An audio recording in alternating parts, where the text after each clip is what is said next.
won't necessarily talk too much about the technology in and by itself behind the camera that we have been using. I'll mostly be talking about the biological applications that we have been able to perform using the system. So I myself have been at a couple of different institutes now in Ghent, in Toronto and Oxford, and now my new home is the UMC in Groningen, and everywhere we have been using preclinical imaging systems.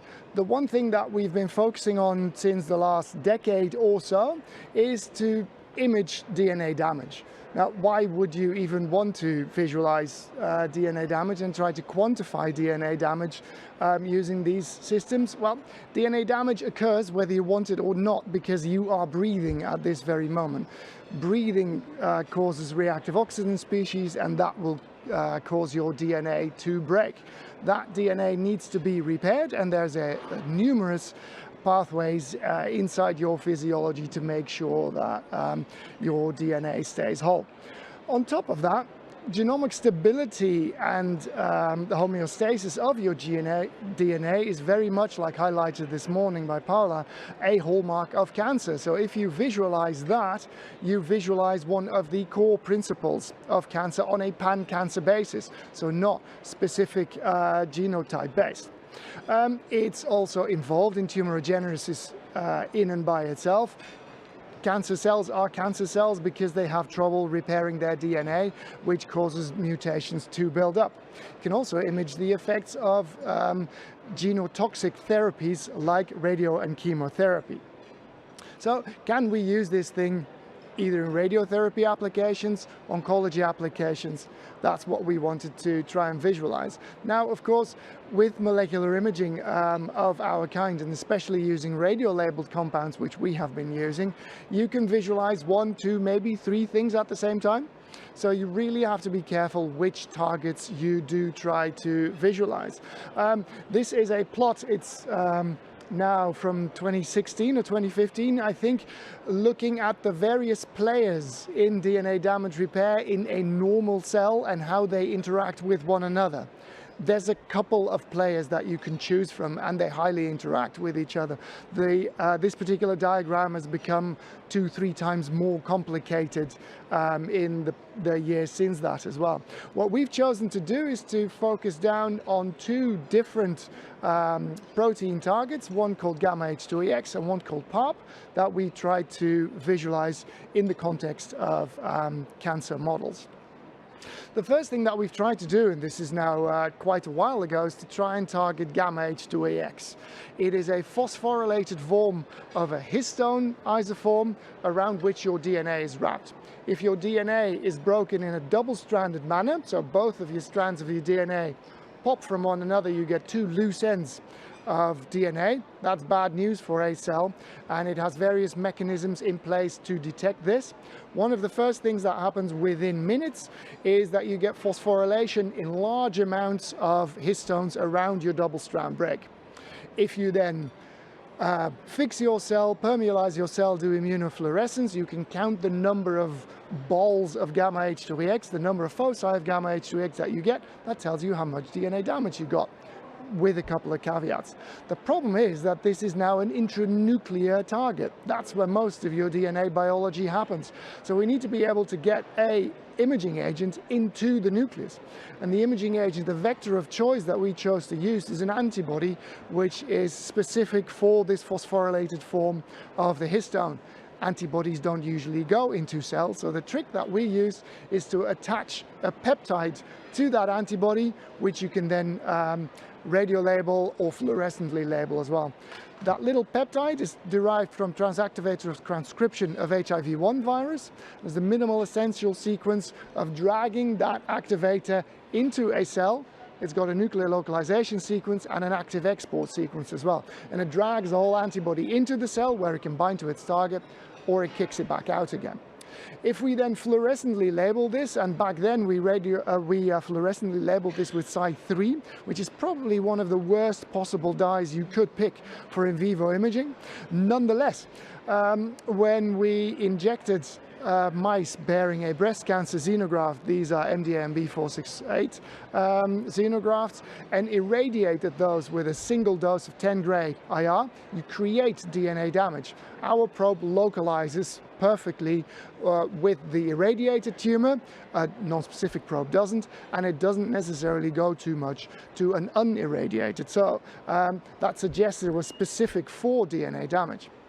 If you then swap labels, and like Fabian said just before, that's not necessarily a one-to-one swap. You create a different compound, but we created an indium-111 labeled anti-gamma H2AX antibody tagged to TAT now. These are transverse sections through the tumor, same tumor in a mouse, and when you irradiate that particular mouse with increasing amounts of medically relevant doses of external beam radiation, you see the probe increase in amount into those tumors, which correlates perfectly with the amount of gamma H2AX, with the amount of DNA damage that you create by the external beam radiation. If on top of that, in a particular radio-resistant tumor that doesn't want to die when you shoot radiation at it, you can add more things like an ATR inhibitor, for example, which is an inhibitor of an apical kinase of some of those DNA damage repair pathways. That slows down DNA double-strand break repair and increases tumor cell kill. We showed that we can't really see the DNA damage that you create even with a single dose of 6 gray ionizing radiation. You can't see the DNA damage caused by the ATR inhibitor, but when you combine the two, that delays DNA damage repair so much that you get a massively increased signal of our probe, which correlates, as it may be, with tumor growth inhibition as well. The one other thing you can do with this, because DNA damage is so intimately involved in tumorigenesis itself as well, because you get activated oncogenes in tumors or even pre-tumorous tissues that are thinking about becoming tumors, where you get oncogenic stress, you get unscheduled replication going on because of those activated oncogenes. You get aberrant replication structures and stalling replication forks. That replication stress leads to activation of the apical kinases, which phosphorylate gamma H2AX as a result. The whole point of that is really to activate p53 as a block on the cell cycle and stop tumorigenesis. Eventually that will fail too when p53 mutates. What you can do, therefore, is to visualize the gamma H2AX hyperactivation during tumorigenesis, and we did so in a genetically engineered mouse model of pancreatic cancer in the KPC mouse model, and in a mouse model of HER2 activated breast cancer as well. We are able to see those tumors forming in these mouse models 2 to 3 months before we can visualize them with any other means. Translated into women with breast cancer or patients with pancreatic cancer, that means a detection advantage of 3 to 5 years. So especially in high-risk populations, that might play a big role. Where the machine, the MILabs machine, really came into its own was in its ability to do multi-isotope imaging. One thing we did was to visualize DNA damage after external beam, but of course we can visualize DNA damage after radionuclide therapy as well. And the annoying thing about radionuclide therapy is we don't really understand its radiobiology just yet. The outcomes of the patients don't necessarily correlate with injected dose. In fact, most patients get the same injected dose, and the outcomes don't correlate with absorbed dose or absorbed radiation dose, heterogeneity of that absorbed radiation dose. So we thought, can we use our gamma H2AX imaging agent, our DNA damage imaging agent, as a biodosimeter? So we were able to visualize 2 isotopes at the same time. One is lutetium, on lutetium dotatate, which targets somatostatin receptors on this mouse model of neuroendocrine tumors. So you can see where the lutetium goes, and you can calculate on a sub-tumoral resolution what the radiation absorbed dose of the lutetium is. However, that doesn't tell you what the tumor is going to do, how the tumor is going to react to that. So at the same time, we imaged these mice with indium-111 anti-gamma H2AX tag. Now, both lutetium and indium send out 2 gamma rays, and those gamma rays are interleaved. So using the energy resolution of the system, we're able to pull those 2 systems apart. So you can visualize radiation absorbed dose and the radiobiology of that tumor. When you combine these 2 and normalize the DNA damage response to the amount of lutetium that is delivered to the tumor, or vice versa, on a voxel per voxel basis, you get a perfectly linear response. So at the same time, we visualize the physical insult and the biology of the tumor. Changing tack ever so slightly, these are big antibodies that we're looking at, and antibodies have slow pharmacokinetics. So we thought, can we visualize smaller molecules with much faster pharmacokinetics as well that target DNA damage repair?